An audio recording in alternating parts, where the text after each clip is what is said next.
Oke, selamat datang hari ini. Kita bakal ngebahas sebuah kisah yang jujur aja luar biasa banget. Ini tentang seorang pengusaha muda yang ngedefinisin ulang apa itu sukses dengan caranya sendiri. Dia seorang siswa SMK yang ngebuktiin kalau umur dan status itu sama sekali bukan halangan buat bikin gebrakan besar. Lihat angka ini, 100 juta rupiah lebih. Ini bukan omset setahunan ya. Ini perkiraan pendapatan bulanan dari seorang anak SMA berumur 17 tahun yang jadi pusat cerita kita. Iya, kalian nggak salah dengar, lebih dari 100 juta sebulan. Dari jualan sayur. Nah, ini dia. Ini filosofi inti dari Muhammad Alfa Priyandito. Sebuah kutipan yang kedengarannya simpel tapi dalam banget. Inilah yang jadi fondasi cara berpikirnya yang unik dan ngebawa dia ke kesuksesan yang, ya, kita lihat sendiri angkanya tadi.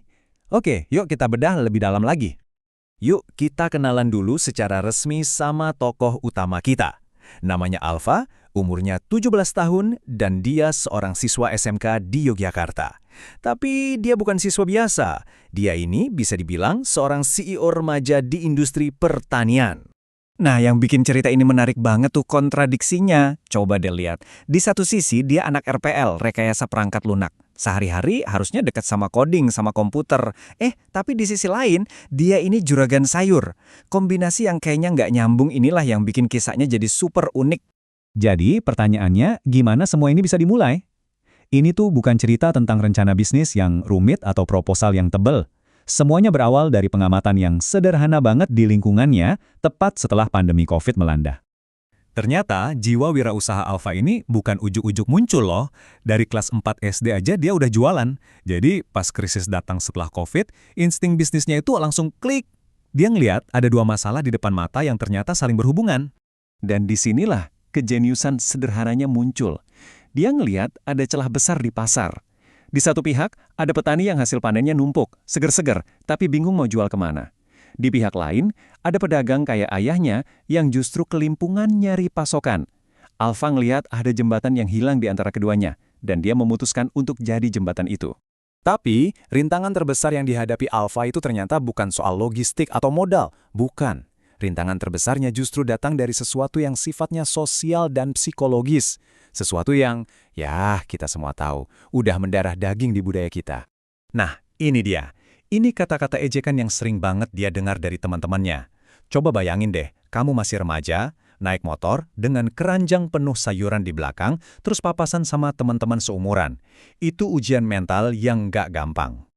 Untuk ngerti perjuangannya, kita harus paham dulu konsep gengsi ini. Gengsi itu ya tekanan buat jaga image, buat nggak kelihatan ngerjain sesuatu yang dianggap remeh. Buat banyak anak muda dipanggil tukang sayur itu bisa jadi hal yang bikin malu banget.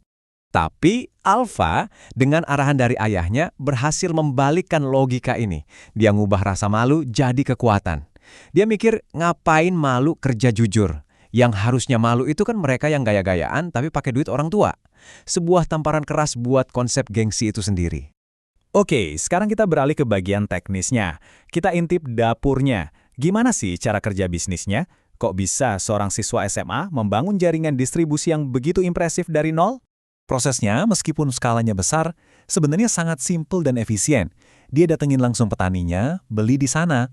Terus, semua hasil panen itu dia kumpulin di satu kios pusat. Dari situ, dia kemas ulang jadi ukuran yang lebih kecil sesuai pesanan pedagang, baru deh didistribusikan. Dia benar-benar jadi penghubung utama di rantai pasok ini.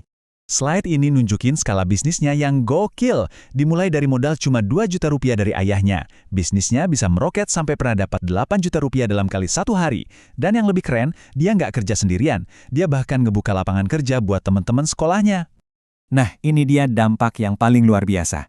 Seorang anak umur 17 tahun, lewat usahanya, bisa ikut mempengaruhi dan menstabilkan harga sebuah komoditas. Di tingkat provinsi. Ini bukti nyata kalau pasokan lokal, kalau dikelola dengan baik, bisa banget bersaing.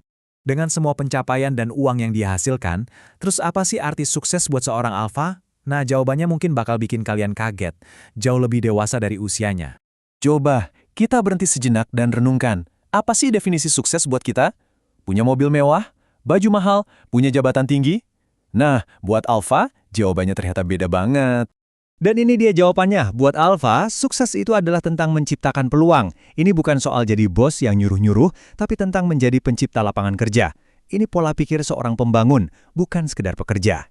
Kalau kita rangkum filosofinya, ya inilah prinsip-prinsip hidupnya. Dan ini semua tuh bukan cuma berlaku di bisnis sayuran aja kan? Ini adalah pelajaran hidup yang bisa kita semua terapkan, nggak peduli apapun bidang pekerjaan kita. Terus apa selanjutnya buat Alfa? Apa dia bakal berhenti dan santai-santai setelah dapat segini banyak? Oh, tentu tidak. Ini kata dia baru permulaan. Dia punya ambisi yang jauh lebih besar. Dari sekitar 10-15 petani yang dia bantu sekarang, dia mau ngelebarin jaringannya sampai ke puluhan petani. Dia bahkan udah punya proyeksi buat bisa masuk sampai 30 ton gambas setiap bulan. Visinya benar-benar jangka panjang. Dan yang menariknya, dia sama sekali nggak ninggalin pendidikan formal. Rencananya setelah lulus SMA, dia mau lanjut kuliah, entah di jurusan bisnis atau pertanian. Dia mau ngegabungin pengalaman praktisnya yang udah gila-gilaan ini dengan ilmu teori dari universitas. Dia mau jadi lebih jago lagi. Kita tutup dengan satu lagi nasihat bijak dari Alfa. Sebuah pengingat bahwa karakter dan isi kepala itu jauh lebih penting daripada penampilan luar. Pelajaran yang dia dapat langsung dari ladang dan hiruk-pikuk pasar. Jadi, setelah ngeliat semua ini, pertanyaannya sekarang kembali ke kita. Alfa mengidentifikasi gengsi sebagai tembok penghalang terbesarnya, dan dia berhasil mendobraknya. Mungkin, kita semua punya gengsi dalam bentuk lain yang selama ini menahan kita untuk maju. Pertanyaannya adalah, apa itu, dan berani nggak kita buat menyingkirkannya?